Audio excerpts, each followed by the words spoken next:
Hey guys, welcome back to our podcast, Planners in a Pod, with Luyanda Kambule.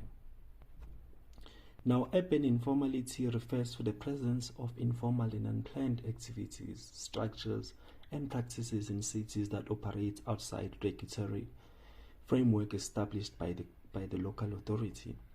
Now, it is the prevalent phenomenon in cities worldwide, and it can encompass a range of informal practices, including informal settlements, street trading, and unregulated transportation. Informal settlements, are also known as slums, are one of the most visible forms of urban informality. These settlements emerge when individuals and communities occupy land without legal ownership or authorization, leading to the construction of makeshift dwellings with limited access to basic services, such as water, sanitation, and electricity. Now, street vending is another common aspect of urban informality. Informal vendors operate in public spaces, selling goods and services without formal licenses or permits. They often face challenges such as harassment from authorities, lack of protection, and limited access to infrastructure. Unregulated transportation, such as informal trading, informal taxi services, or motorcycle services or taxis, known as motor taxis, is another form of urban informality. These services emerge in response to inadequate formal public transportation system and provide affordable mobility options to the residences. However, they operate without any proper regulation or safety standards, posing a risk to both passengers and also the operators themselves. Now, several factors contribute to the emergence of urban informality. Rapid urbanization, population growth, and limited affordable housing options drive the formation of informal settlements or informality. Economic factors such as high level of unemployment and poverty push individuals into the informal economic activities such as street vending to earn a livelihood. Inadequate urban planning and governance, corruption, and bureaucracy handles also contribute to the persistence of the informality. The impact of urban informality on cities is multifaced. On the other hand, urban informal settlement and street vending fulfills the needs of the marginalized population by providing housing and livelihood opportunities in the absence of formal alternatives. Now, informal activities can contribute to the local economy by generating income or employment or offer affordable goods and services. However, urban informality also presents challenges. Informal settlement faces issues of overcrowding, poor infrastructure, and limited access to basic activities or services, resulting in health and environmental risk. Informal vendors often face harassment, eviction threats, and limited access to credit and social protection. Unregulated transportation can lead into safety concern and conflicts with the formal transport providers. Moreover, urban informality can contribute to the social exclusion, perpetuate inequality, and hinder urban development efforts. Addressing urban informality requires a comprehensive approach that balances the need for regulation and the formation with recognizing the contributions and the rights of the informal actors.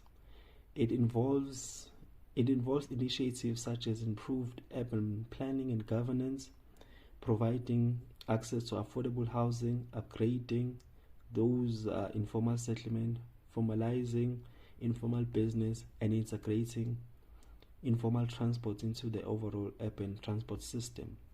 Now, a holistic approach that takes into account the social, economic, and cultural dimensions of urban informality is essential to create more inclusive and sustainable cities.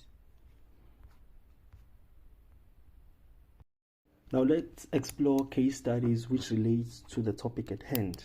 Now case study number one, it is Medellin in Colombia.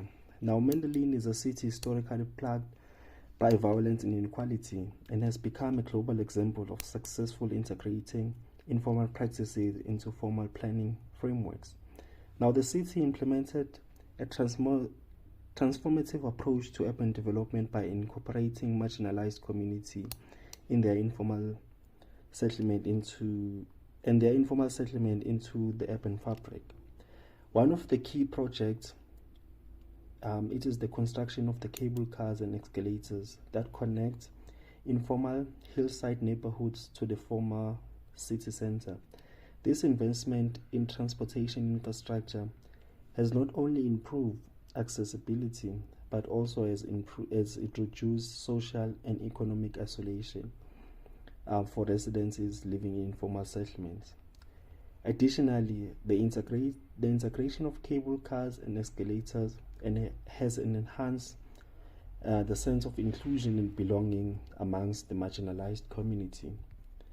Now, to collaborate with informal communities, policymakers, and planners in Medellin, establish platforms for participatory decision making, such as neighborhood assemblies and forums. Now, these platforms provide opportunities for community members to voice their actions, ideas, and aspiration in ensuring that their perspectives are incorporated into the planning process. Now, this collaborative approach has enabled the formulation of more inclusive and the context-sensitive development plans. Now, moreover, the city government has supported the development of micro-enterprises and small business within informal settlement by providing access to credit, technical assistance, and training programs.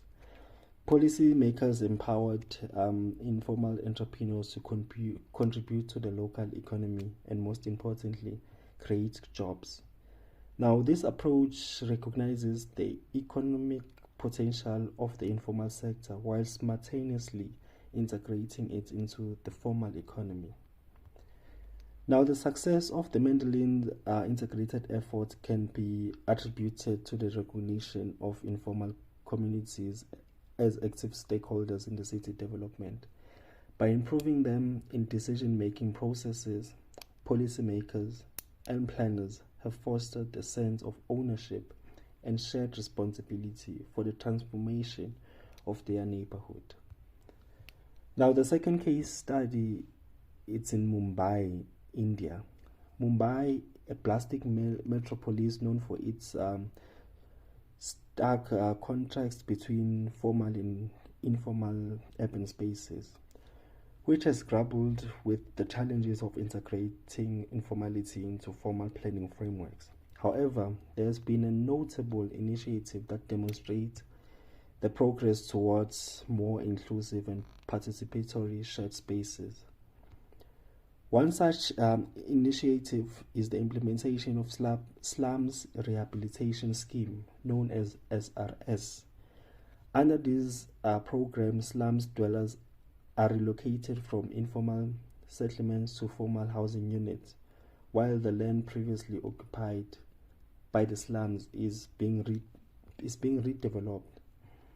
Now, the SRS aims to address the housing needs of the urban poor while also upgrading infrastructure and providing better living conditions. By involving slum dwellers in decision making and incorporating their inputs into design and planning of the new housing units, the program strives to ensure that the needs and the aspirations of the informal communities are met. Now, additionally, Mumbai has witnessed the emergence of the vibrant economic activities.